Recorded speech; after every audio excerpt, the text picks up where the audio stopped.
இனப்படுகொலை தொடர்பாக சர்வதேச விசாரணை நடத்த வேண்டும் என கோரி இலங்கை தூதரகத்தை முற்றுகையிட்ட தமிழ் அமைப்புகளை சேர்ந்தவர்கள் கைது செய்யப்பட்டனர்.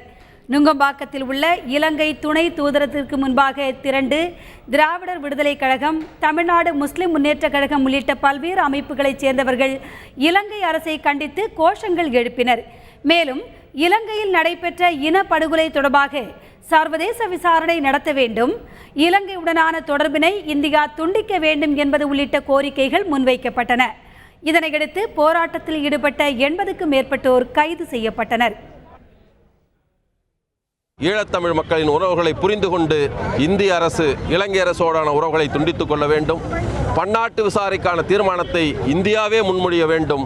உள்நாட்டு விசாரணையோ அல்லது கலப்பு விசாரணையோ வந்தால் அதை தோற்கடிக்க வேண்டும் இந்திய அரசு என்பதை கோரிக்கையாக வைத்துத்தான் தொடர்ந்து தமிழர்களுக்கு எதிராக நடைபெறும் இயங்கிக் கொண்டிருக்கும் இலங்கை தூதரகத்தை முற்றுகையிடும் போராட்டம் தான் இந்த போராட்டம்.